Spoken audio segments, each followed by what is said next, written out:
ضلع پنچ کی تحصیل منڈی کے دور افتادہ علاقہ اڑائی کے محلہ تاراگڑھ کا 28 سالہ شبیر احمد جو اپنے اہل خانہ کے لیے واحد کفیل تھا، آج زندگی اور موت کی کشمکش میں مبتلا ہے۔ غربت کے سائے میں پلنے والا یہ جوان اپنے 6 افراد پر مشتمل خاندان کی کفالت کے لیے گزشتہ ماہ مزدوری کی غرض سے ہماچل پردیش گیا ہوا تھا، مگر قسمت کو کچھ اور ہی منظور تھا۔ مزدوری کے دوران ایک عمارت گرنے کے نتیجے میں اس کی کمر ٹوٹ گئی ہے، جس کے بعد وہ مکمل طور پر معذور ہو چکا ہے۔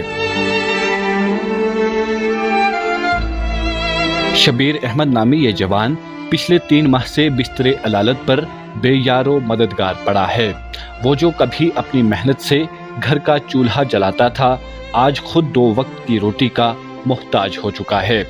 علاج و معالجہ کے لیے پہلے ہی 3.5 لاکھ روپے کے قرض کے تلے دبا ہوا ہے، لیکن اب علاج و معالجہ و ادویات اور گھر کے اخراجات نے مزید پریشان کر دیا ہے۔ ڈاکٹروں کے مطابق اس کا مکمل علاج تو ممکن ہے، مگر اس کے لیے خطیر رقم درکار ہے، جو شبیر احمد جیسے غریب شخص کے بس کی بات نہیں ہے۔ شبیر احمد کے والدین، بیوی اور چھوٹے بہن بھائی اس امید میں ہیں کہ کوئی مسیحا آگے بڑھے اور ان کی مدد کرے، اس لیے تمام اہل خیر حضرات اور درد دل رکھنے والے تمام لوگوں سے اپیل کرتے ہیں کہ اس کے علاج و معالجہ کے لیے مالی امداد زیادہ سے زیادہ کریں تاکہ وہ دوبارہ اپنے پیروں پر کھڑا ہو سکے۔ اس کے علاوہ اجناس خردونوش کے ذریعے بھی اس بے سہارا خاندان کی مدد کی جا سکتی ہے تاکہ کم از کم ان کے کھانے پینے کا بندوبست ہو سکے۔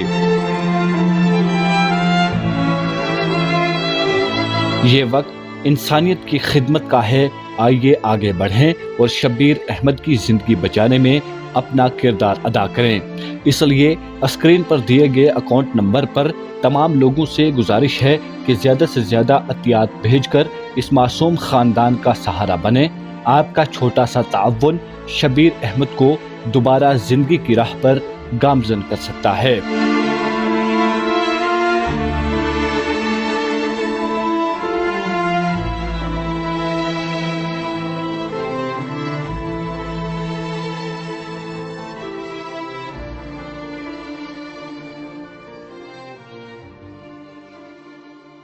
اگر آپ ہمارے چینل پر نئے ہیں تو ہمارے چینل دا اردو ٹائم کو سبسکرائب کرنا نہ بھولیں اور مزید ایسی تازہ ترین خبروں کو دیکھنے کے لیے بیل آئیکن کو آل پر سیٹ کر لیں تاکہ آنے والی تمام تر خبروں کی نوٹیفیکیشن آپ تک پہنچتی رہے۔